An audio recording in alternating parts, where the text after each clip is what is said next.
მოგესალმებით ძვირფასო ტელემაყურებლებო. წარმოდგენა არ ჭირდება ბატონ მიხეილ მამიაშვილს, ვისთანაც ერთად მე წავიყვან დღევანდელ გადაცემას როგორც ყოველთვის და გვექნება რამოდენიმე წუთით საუბარი მიმდინარე სამართლებრივ მოვლენასთან, უпростоრად პოლიტიკურ მოვლენებთან, რომლებიც სამართლებრივ ჭრილში უნდა იქნეს განხილული. პირველ რიგში ეს არის საკითხი იმის შესახებ, რომ ხელისუფლება აპირებს სამშობლოს ღალატის მუხლის შემოღებას თუ აღდგენას, ამას ვერ დავარქვი სწორად სახელი. უფრო სწორი იქნებოდა ალბათ, რომ სამშობლოს ღალატისთვის სისხლის სამართლებრივი პასუხმგებლობის აღდგენა ხდება, ხოლო რა ფორმით, რა სახით არსებობდა იგი, ან როგორ მოვიდა ჩვენამდე, ჩვენი პოზიცია, ანუ ჩვენ რას ვფიქრობთ, რატომ იქნა მოგებული თავის დროზე, ამის საუბარზე ორიოდე სიტყვით, რა თქმა უნდა, გვექნება საუბარი და შემდეგ ჩვენ ძალიან დავივიწყეთ თითოეულ ადამიანს თუ იხსენებთ პროკურატურაში მოღვაწე ადამიანებისგან, ამიტომაც ცოტა უფრო მეტ დროს დავუთმობთ იმ პიროვნებების შესახებ ინფორმაციების მოწოდებას, რომლებიც წლების მანძილზე მუშაობდნენ. ეს მით უფრო საშუალო საქმედ მეჩვენება ბატონო მიხეილ, რომ გადაცემიდან გადაცემამდე პერიოდი არ გასულა ფაქტიურად, რომ ადამიანების გარდაცვალების შესახებ არ გავიგოთ.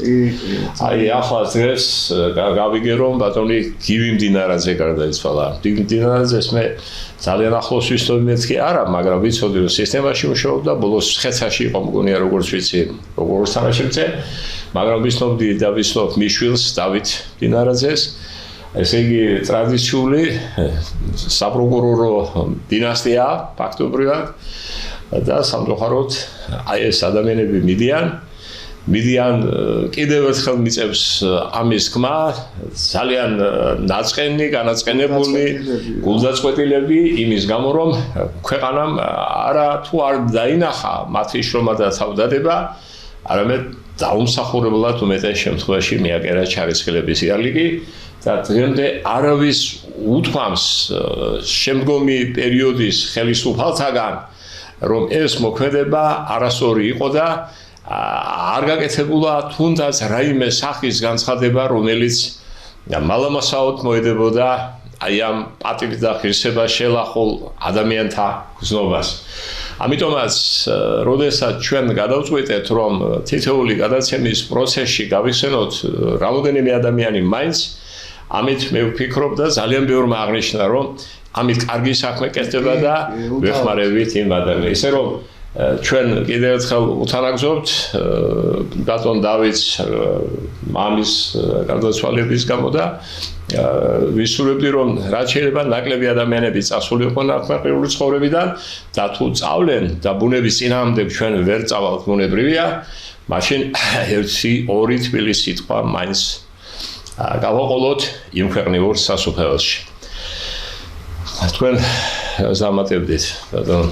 მე ნამდვილად უსამძიმრებ ბატონ გიჟის გადაცვალებას. ოჯახს. ათელში იყოს მისი უკთავისული. მე პირადად ახლოს არ ვიყავი ახლოს, მაგრამ გაგებული მქონდა მასე როგორც კვალიფიციური და ჭკვიანი იურისტი. კარგი პროკურატურის წარჩინებული მუშაკი. ეს შემიძლია თქვა.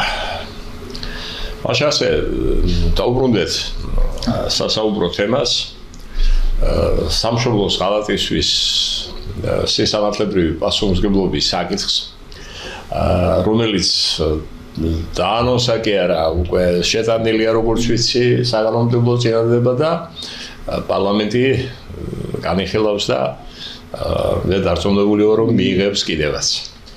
ახლა რა შეიძლება ითქვას სამშობლოს ღალატთან დაკავშირებით და ზოგადად სამშობლოსი. ჩვენი საზოგადოება გასნობიერებულია სამართლებრივ საკითხებს, მაგრამ ბევრისთვის შეიძლება ცნობილი არ იყოს თუ როდიდან მოდის ეს ისტორია, ყოველ შემთხვევაში იმ თვალსაჩინზე, რასაც მე და თქვენ მოვესწარით. მაგალითად, ჩვენ მოვესწარით საბჭოთა პერიოდის კანონმდებლობას, შემდგომში ცვლილება შეტანილ საბჭოთა კავშირის კანონმდებლობას დამოუკიდებლობის პერიოდში ახალი კანონმდებლობის მიღებას და ახალი ქართული სამართლის დაბადებას ასე ვთქვათ და შემდეგში მის შეკვეცას ზოგიერთი მუხლის ამოღებას სახეშეცვლილად ცალკეული ნორმების შეტანას და სხვა ჩვენ გადაცემებში არაერთგზის შევეხეთ ამ საკითხებს თამაზე პერიოდულად თუ გვიწევს განმეორებით რაღაცის თქმა ესეც მხოლოდ თემის სპეციფიკიდან გამომდინარე ხდება და შეეხება სამშობლოს და ზოგადად ამ მუხლის არსებობას მე შემიძლია ერთი რამ გითხრა და ყველა შევასწრო ზოგადად სამშობლო პიროვნებისთვის ის ადგილია სადაც იგი დაიბადა და მისი მოდგმის ხალხი ცხოვრობს და რომლის მიმართაც მას ძლიერი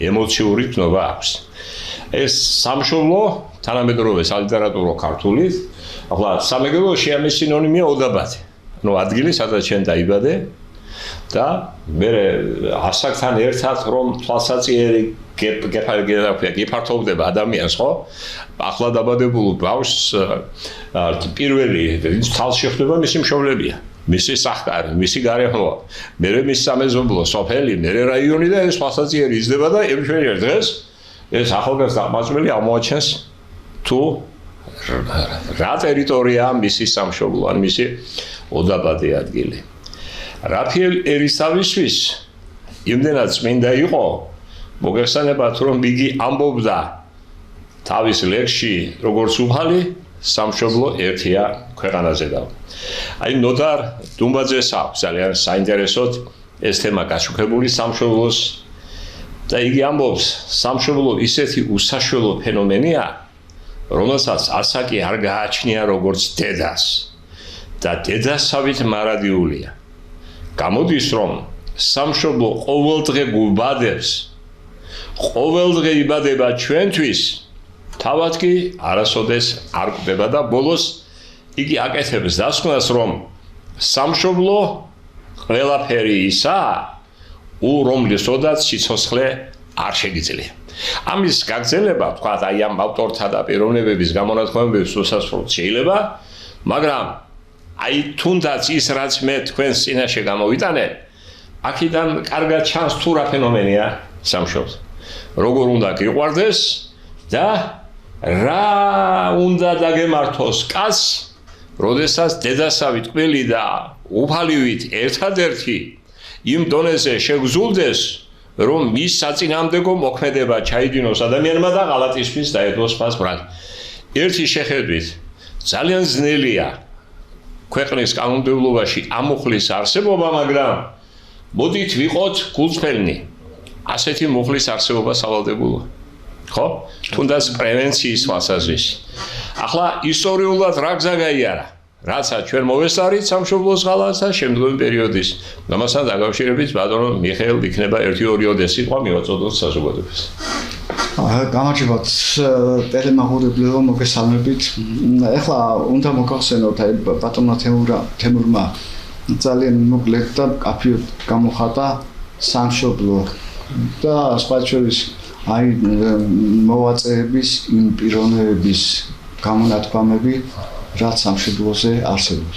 ეხლა რაც შეეხება სამშობლოს ღალატი, მე დავიწყებ ჯერ კიდევ საბჭოთა კავშირის დროიდან. ნუ მოგეხსენებათ, აი მე სპეციალურად წამოვიღე ბატონო თემურ ხო მეცნო ეს რო ძველი საბჭოთა პერიოდის სამართლის წამოვიღე სპეციალურად საბჭოთა კავშირის სისხლის სამართლის კოდექსი.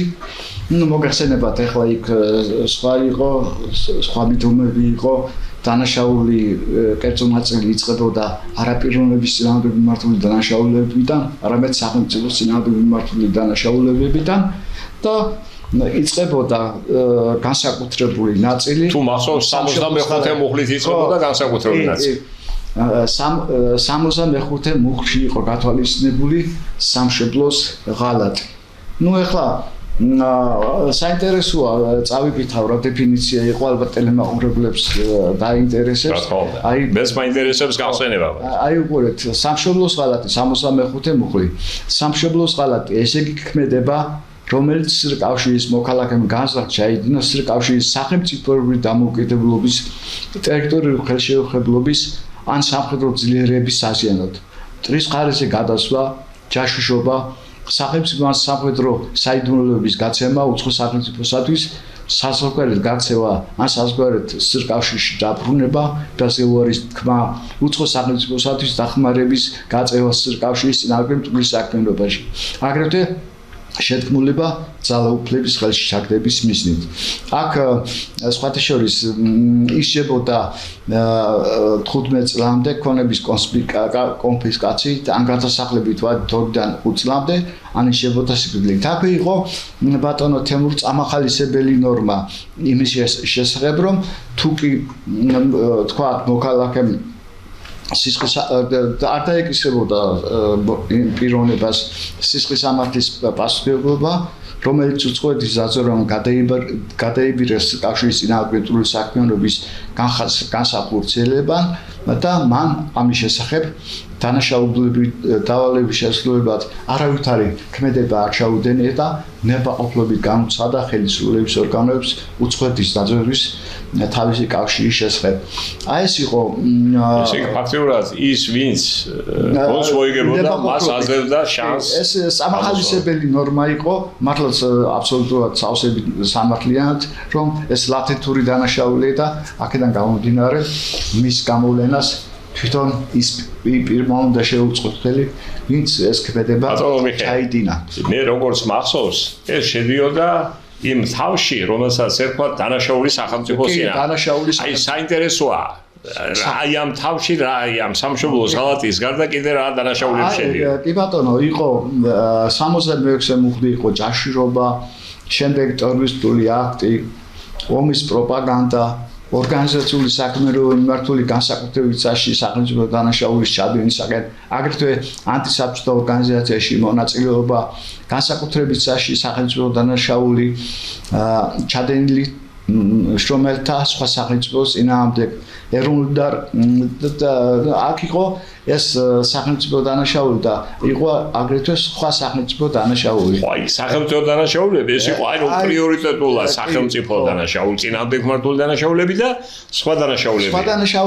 სხვა დანაშაულებში ალბათ საინტერესოა რა შედიოდა ეს არის ეროვნული და რასობრივი თანასწორუფლებების დარღვევა, სახელმწიფო საიდუმლოების გახმაურება, სახელმწიფო საიდუმლოების შემცველი დოკუმენტების დაკარგვა, ბანდიტიზმი, მოქმედებანი, რასაც დეზორგანიზაცია შეაქვს შრომა გამასწორებელი დაწესებულ მუშაობაში, კონტრაბანდა, მასობრივი არეულობა, ნამდვილი სამხედრო სამსახურში მორიგე გაწევისათვის თავის არიდება, მობილიზაციის გაწევისათვის თავის არიდება. შემდეგ ომიანობის დროს ბეგარის გადაუხდელობა, უკანონო საზღვარი და უკანონო შემოსვლა კავშირში საერთაშორისო პრინციპების დარღვევა და აი ეს დანაშაულებები წარმოადგენდა. ეხლა კიდევ მიოსულისგებისა სატრანსპორტო საშუალებების დაზიანება, ყალბითულის ან ფასიანი ქაღალდების გასაღება და დამზადება, სავალუტო ოპერაციების წესის დარღვევა, სახელმწიფო დანაშაულის განუცხადებლობა, სახელმწიფო დანაშაულის დაფარვა. აი ეს დანაშაულები შედიოდა ბატონო ზემო. ახლა მე შედარებას გავაკეთებ. ზიგმინდა ერთ რამეს და ისევ დაუბრუნდეთ მე დღეს მინდა არსებულ ვითარებას.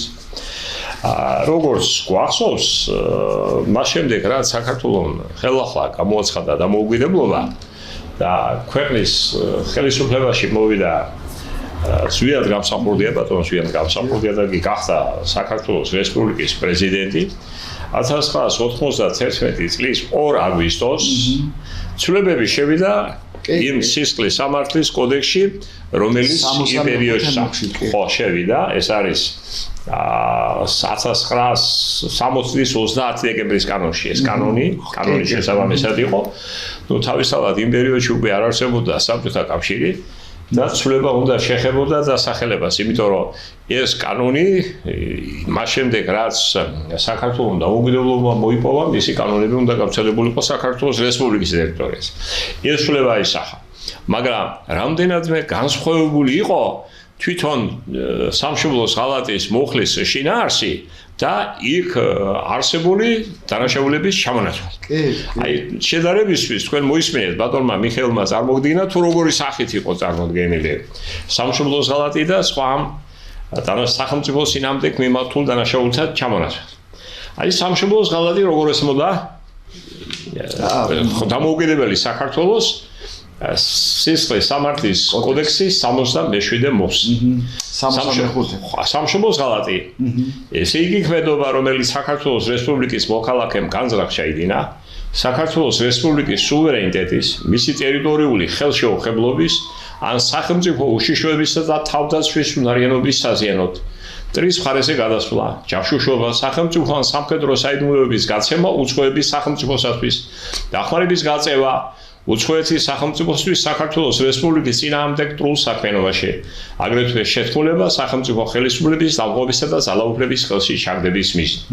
ირжებოდა თავისუფლების ვაკვეთით 10-დან 15 წლამდე, ქონების კონფისკაციით, ან ირжებოდა სიკვდილით ქონების კონფისკაციით. და როგორც გითხარით, დამახასიათებელი ნორმა ქონდა, მას შენიშნა, რაც სიტყვა არ ქონდა წამწვარებული, მაგრამ პასუხისმგებლობისაგან თავისუფლდებოდა ის მოქალაქე, რომელიც გადაიბირეს და ასევე შემდეგ. ესე იგი, როგორც ხედავთ, უმნიშვნელო, მაგრამ ცვლილებები განსხვავება იმ 65 საბჭოთა პერიოდისა და გამსახურდიას მთავრობის პერიოდის 65 მუხლის დისპოზიციებს შორის აშკარად იყო. აი ამ ჩამონაცვალში, შორის, რომელიც შევიდა 91 წელს სამართლის კოდექსში იყო მუხლის ჯაშუშობა, აი ამ სახელმწიფო მოხების ჩამონაცვალში იყო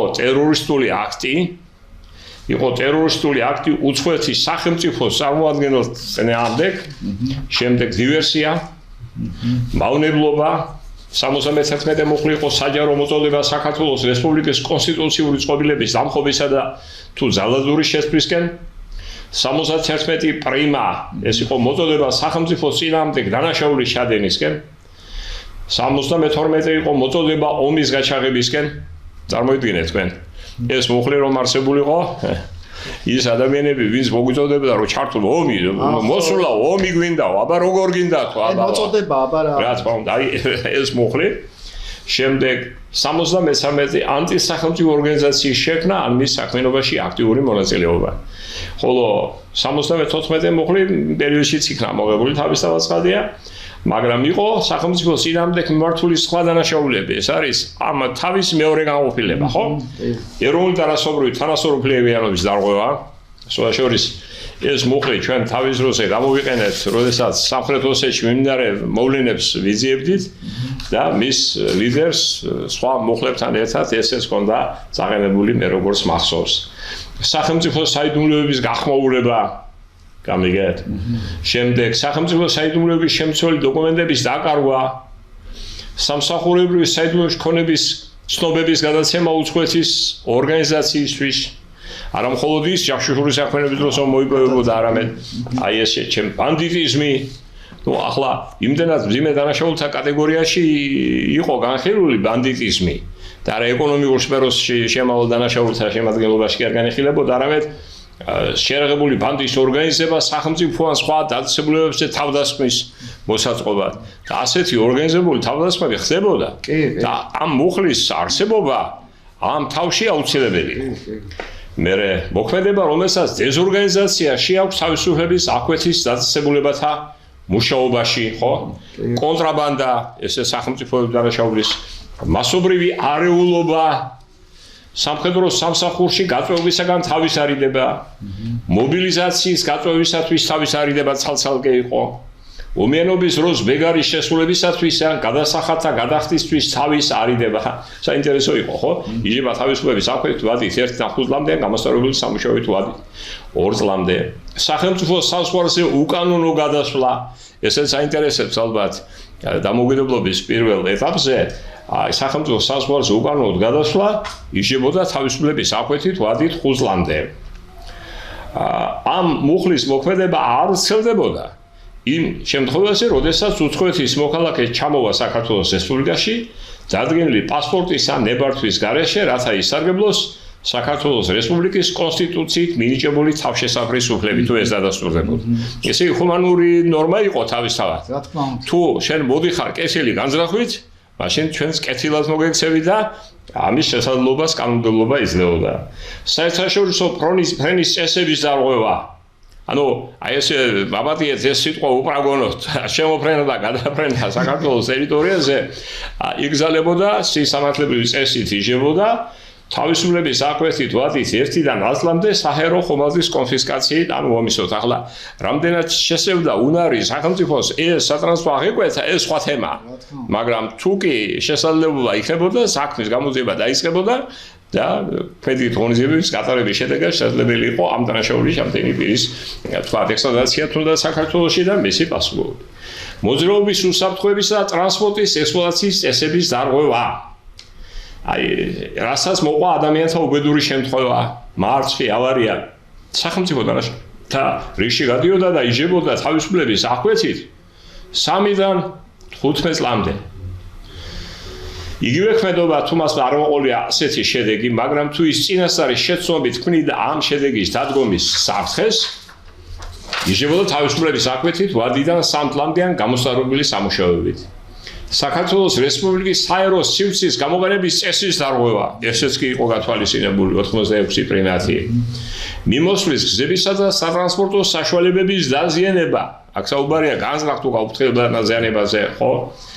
მიმოსვლის გზების, მათი ნაგებობების, მოძრავი შემადგენლობისა, გემების, კავშირგაბმულობის ან სიგნალიზაციის საშუალებების განზრახ დაზიანება, რაღაც საფრთხე შეუქმნა ტრანსპორტის მოძრაობის უსაფრთხოებას იჯებოდა თავისუფლების აკვეთით 2-დან 5 წლამდე.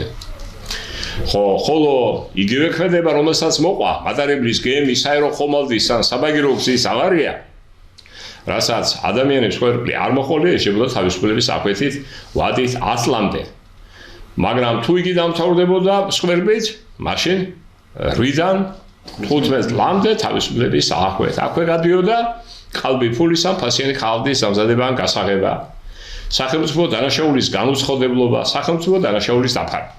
ნუ აი ახლა შემდგომში აი ამ თავით გათვალისწინებული მოხელები ან ამავე დასახელებიც, მაგრამ სხვა ნორმის სახით შევიდა სასამართლოს კოდექსში, მაგრამ ყოველ შემთხვევაში თვითონ დამოკიდებულება საქართველოს პირველ რესპუბლიკის სახელმწიფო დანაშაულებისადმი იყო ძალიან საინტერესო და ნათლად ჩანს მისი დამოკიდებულება ქვეყნისად.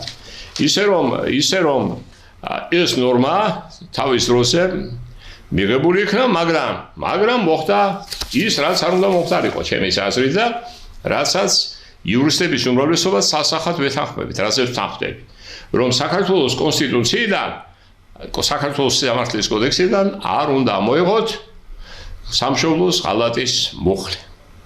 და დღეს მის აღდგენაზე თუ თავიდან მიღებაზე ნამდვილად არ გვექნებოდა საუბარი. მაგრამ მოხდა ისე, რომ ახალმა იმ ხელისუფლებამ, რომელიც მოვიდა თქვათ 2003 წლის რევოლუციის შედეგად 2007 წლის 27 აპრილის კანონით ამოიღო 307 მოხლე. ნუ თქვენი სიტყვებით ამ შემთხვევაში გამოვიყენოთ, თქვენი სიტყვები გააუქმათ. კი არ გააუქმათ, აქტიურად იმით რომ ამოიღო. ეს არის აპრილი 2007 წელი. ეს პერიოდი წინ უსწრებს იმ სოციალურ მოვლენებს, რაც მოხდა 2008 წელს. ხო? ახლა შეთქმულების თეორიის მიმდევარი ნამდვილად არა ვარ, მაგრამ კრიტიკული ანალიზის უნარი გვაქვს. ქვეყანა ხედავდა რისკენ მივდიოდით. ხო? და ეს ხომ არ იყო წინასწარ განზრახული რაღაც ნაბიჯი იმისთვის, რომ იქნებოდა ომი ან კონფლიქტი და ამ შემთხვევაში მავანს ხელი დაებანა ამ ქმედებისთვის, მისი მოქმედება არ შეფასებულიყო სამშობლოს ღალატად და პერსონიფიცირება მოხდარიყო ქვედარ გოლის პიროვნებებზე და დამდგარიყო მათი პასუხისმგებლობა. აი ეს გასაგებად თუ ჩამოვაყალიბე კითხვა. არა, მართალია, იცით ბატონო თეორი. შეიძლება არ არის გამორიცხული, იმიტომ რომ ფაქტურად სახელმწიფო პოლიტიკა უკვე ცნობილი იყო, როგორ უნდა განხორციელებულიყო და აქედან გამომდინარე 2007 წელი უკვე საკმაოდ სოლიდური დრო იყო, რაც მოვიდნენ ხელისუფლებაში, თქვა ვარდების რევოლუციით და მეც ვფიქრობ, რომ ეს იყო განსაკუთრებული ნაბიჯი, როდესაც ამოიღეს გააუქმეს სამშობლოს ხანით.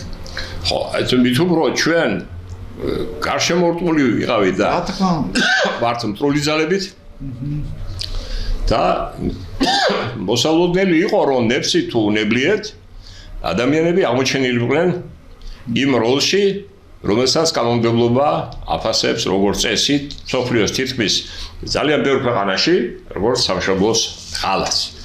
ნუ ეხლა კიდევ ერთი შეკითხვა აქვს სანამ ჩვენ აი ამ თავით ეს არის დანაშაული სახელმწიფოს წინააღმდეგ 37 თავია სისხლის სამართლის კოდექსში როგორც თქვენ აღნიშნეთ თავიდან იწყებოდა არა პიროვნების წინააღმდეგ მიმართული დანაშაულებით განსაკუთრებული ნაწილი იმ პერიოდის სამართლის კოდექსის არამედ იწყებოდა სახელმწიფოს წინააღმდეგ მიმართული დანაშაულებით.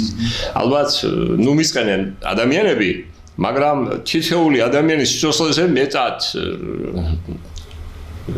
წინა პლანზე იყო წამოწეული სახელმწიფოს წინააღმდეგ, იმიტომ რომ სახელმწიფო თითოეული ჩვენთაგანი ვართ.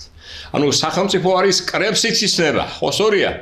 რა თქმა უნდა, თითოეული ადამიანის სიცოცხლე, მისი ჯანმრთელობა სახელმწიფოსთვის ძალიან ბევრს ნიშნავს, მაგრამ სახელმწიფო უწინარეს ყოვლისა, სამშობლო უწინარეს ყოვლისა, ხო? აი, ასე გვზდიდნენ ჩვენი წინაპრები, ჩვენ და ასეთი პათოსით სწორედ ამიტომაც ამბობდა რაფიელ ერისთავი, რომ სამშობლო როგორც უფალი ერთია ქვეყანაზე. რა კარგად არის ნათქვამი ბატონო თეორიულად სადარჩობილო არ გავთილი ვარ და მის როლია ის არის სად მამა პაპა მეგული სიმათი კუბოსფის არის სადაც სიყრმით შობილო არ ჩემი სამშობლო ის არის არ გავთვლი სალსაკალთებსა მკვდავების სახეზე და აი ნახეთ რა კარგად აი ნახეთ. ხო და აი სწორედ ამიტომაც აი ზოგადი განმარტება სამშობლოსთან დაკავშირებით რომ პიროვნებისთვის სამშობლო ის ადგილია სადაც იგი დაიბადა და მისი მოდმის ხალხი ცხოვრობს და რომლის მიმართაც მას ძლიერი ემოციური გზნობა აქვს. აი ზუსტად ის ემოციური გზნობაა ის რაც თქვენ ახლა ბრძანეთ და როდესაც ღვთის შეწევნით დავამთავრეთ ჩემი სოფლის ისტორიის შესახებ წიგნი იქ წინა სიტყვაობაში მე სწორედ აი ეს აუნძღვარი რომ აი მოკლედ მაგრამ აი ესეთნაირად ხუნძი რომელზეც წერ ეს არის მარტვილის მუნიციპალიტეტში რომ ჩემი ოდაბადია ანუ ჩემი სამშობლოა რომელთანაც სწორედ ის ემოციური ფესვები მაკავშირებს და რომლის ჰორიზონტი ჩემი ასაკის მატებასთან ერთად იზრდებოდა. კი. ხო. აი ეს არის. აი ახლა იბადება კითხვა. პიროვნება რომელიც მე კონკრეტული პიროვნებისგან ხელს არ ვიშვერ, მე უბრალოდ კითხვას ვამ. ადამიანები რომლებიც ასეთი ემოციური გზნობებით არ არიან დაკავშირებული ქვეყანასთან. ვთქვათ, გარკვეული სიმპათიების, გარკვეული პოლიტიკური გარემოებების გამო თავიანთი ქვეყნის მოქალაქეობასთან ერთად იძენენ ჩვენი ქვეყნის მოქალაქეობას. იქნებიან ასე ემოციურად დაკავშირებული ჩვენს ქვეყანასთან? რა თქმა უნდა არა. ვერ იქნებიან სამწუხაროდ. ვერ იქნებიან. და აი აქედან გამომდინარე იბადება კითხვა. ერთ-ერთი მიზეზი ხომ არ იყო თავის დროზე სამშობლოს ხალხზე, როცა მუხლის ამოღებაზე როცა საკითხი, რომ მოქმედი კანონმდებლობიდან, კონსტიტუციიდან გამომდინარე ჩვენს ქვეყანაში დაღიარებულია ორმოქალაქეობა. ახლა რას ვამბობ, იცით? კითხვა შეიძლება დაიბადოს. ჩვენ სახელმწიფოებთან კარგი ურთიერთობები გქონდეს დღეს, მაგრამ ხვალ ამოშთეს, რომ იმ სახელმწიფოსთან ამოშთეთ საომარ მდგომარეობაში. ამ დროს საქართველოში ან იმ ქვეყანაში ცხოვრობს პიროვნება, რომელსაც ორმაგი მოქალაქეობა გააჩნია. აი, ორ წელს შუა უნდა იწოდეს ეს ადამიანი, ხო? იგი ყველანაირად შეესწება, რომ მოაგვაროს ალბათ ნორმალური ადამიანი ესე მოიქცევა. მაგრამ განერიდოს, როგორ განერიდოს? სამშობლოა დაუშვათ, ხო? სამშობლო გთხოვს ერთ შემთხვევაში და სამშობლო გთხოვს მეორე შემთხვევაში, რომ შენ მის წინაშე არსებული ვალდებულება უნდა შეასრულო. ხო, ის ვალდებულებები, რაზეც ჩვენ ახლა ვლაპარაკებთ, ჩამოთვალეთ. არ შეასრულებს, თავს არიდებს, თუნდაც არიდებ და ბეგარას. გაწვევას, მობილიზაციას. ეს შედიოდა იმ სახელმწიფო დანაშაულთან ნუსხაში, ხო? რა თქმა უნდა. ახლა პიროვნება იტყვა კი, მაგრამ მე ასეთი ვალდებულება გამაჩნია მეორე ქვეყნის მიმართ. მაშინ რა გამოდის? ესე იგი სამშობლოს ღალატისთვის ადამიანი ვერ უნდა გაგვესამართლებინა, ხო? ალბათ ერთ-ერთი საფუძველი იმისი, რომ ეს მუხლი თავის დროზე იქნა ამოღებული, შეიძლება ესეც ყოფილიყო. ყოველ შემთხვევაში კულუარულად მე ეს მომისმენია, რომ ეს ფაქტორი მუშაობდა. ამიტომ რიტორიკულად კი არ ვსვამ კითხვას, იქნება სხვა გზა მოგვეძებნა. თქვათ, ორმაგი მოქალაქეობა კი არ მეგვენიჭებია, არამედ იმ ადამიანებისთვის, რომელსაც თავის დროზე ბედის უკუღმართობის გამო, საქართველოში მომხდარი, თქვათ, ანექსიის შედეგად დაკარგეს სასხორისი და მათი მშობლები, ბაბუები, ბებიები წავიდნენ საქართველოდან, აი იმათ შთამომავლებს მათ რომ არ აუკრძალოთ ისტორიულ სამშობლოსთან კავშირი, მაშინ შემოვიღოთ იქნება ორმაგი მოქალაქეობის ნაცვლად ისტორიული სამშობლოს მოქალაქის სტატუსი. პირობითად, ხო გამიგეთ ის ფამინდა? ესმის კი. ხო. ახლა გერმანიაში თქვენ იცით რომ თქვათ რამ რთული სისტემა არსებობს ამ მოქალაქეობასთან და იმ ადგილობრივ თუ სახელმწიფო ორგანოებში პიროვნების ჩართულობასთან დაკავშირებით. არის თქვათ იქ ბინადრობის პერიოდი გარკვეული, რომელიც აძლევს ადამიანს თქვათ იმ თემის, სოფლის, რაიონის მასშტაბით არჩევნებში მიიღოს მონაწილეობა ან ზოგიერთი საკითხი გადაწყვეტოს, მაგრამ პოლიტიკური უფლებები რაც შეზღუდული აქვს და ძალიან რთულად მიიღწევა თქვათ ის რომ იგი გახდეს სრულ უფლებოვანი მოქალაქე იმ ქვეყნის სადაც იგი არსებობს და ფუნქციონირებს. ნუ რა თქმა უნდა, კარგია სპორტის, კარგია ხელოვნება, ყველაფერი კარგია, საჭიროა, მაგრამ რაღაც ფორმით ალბათ როა ჩვენ ამაზეც ვიფიქროთ და მით უმეტეს აქერ ამატებენ სამშობლოს ღალატს. ეხლა ვნახოთ რაც მოვისმინე აღდგება 307 მუხლი, მაშინ იქნება განმარტებული თუ რა არის სამშობლოს ღალატი, მაგრამ როგორც განმიმარტეს და ტელევიზიით მოვისმინე, მაშინ არ იქნება მითითებული საჟელი ზომა. ანუ ეს იქნება ბლანკეტური ნორმა, რომელიც მითითებას გააკეთებს სხვა მუხლებზე, ანუ სახელმწიფო დანაშაულის თავში შემავალ მუხლებზე და როგორც არის დღეს სამოქალაქო სამართალი ისმოს მაგალითად ბლანკეტურ ნორმების არსებობას. მაგალითად 18 მუხლი შემიძლია გითხრათ მეორე ნაწილი. ეს არის პირადი არაქონებული უფლებები, რა ქვია, სამოქალაქო კანონმდებლობაში კოდექსში და იქ წერია რომ პირს კანონით დადგენილი წესით სასამართლოსთვის მიმართვის გზით შეუძლია დაიცვას თავის ხელყოფილი პატივი, ღირსება, საქმე რეპუტაციას და ასე შემდეგ. ანუ კანონით დადგენილი წესი რომელია? არა მხოლოდ ის, რაც დაადგინა სამოქალაქო კოდექსმა 18 მუხლმა, არამედ სიტყვის და გამოხატვის თავისუფლების შესახებ, მასობრივი ინფორმაციის სხვა საშუალებების შესახებ კანონი, რეკლამის შესახებ კანონი და ასე შემდეგ. ესე იგი, ისინი შესაძლებელია განსხვავებულად წყვეტენ ამ საკითხებს და თუ რა მიზანი გამოძრაობს და რა მიმართულებით უნდა ადამიანს ასვლა, მისთვის პრობლემა არ იქნება. რომ მან ისარგებლოს 18 მუხლით მინიჭებული კანონმდებლობის, მაგრამ განსხვავებული წესი ახლა ისე უბრუნდები 18 მუხლს. 18 მუხლით სამოქალაქო კოდექსით შეუძლია პირმა დაიცვას თავის ხელყოფილი პატივი და ღირსება. მაგრამ რა გზით?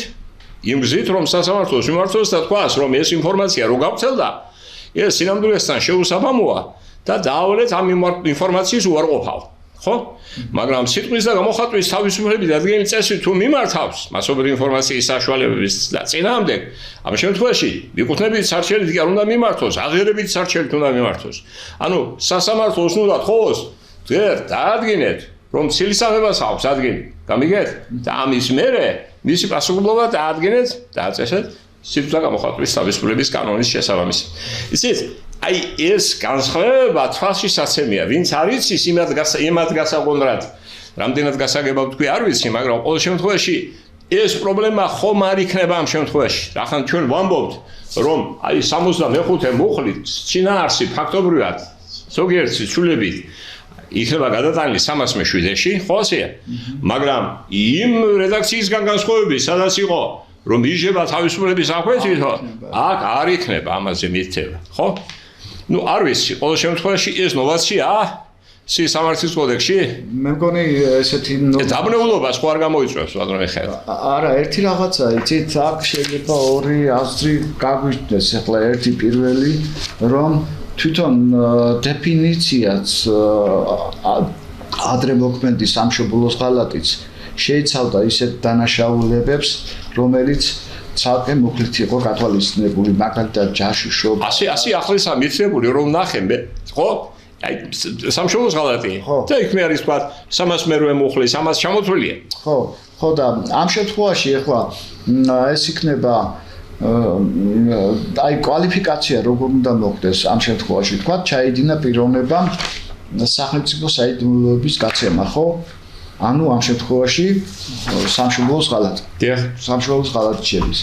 ესე იგი ჩაიდინა სამშობლოს ღალატი და კვალიფიკაციის დროს მითითებული უნდა იქნეს როგორც 307-ე მუხლი, თქვა, ასევე სახელმწიფო საიდუმლოების თქვა გაცემა.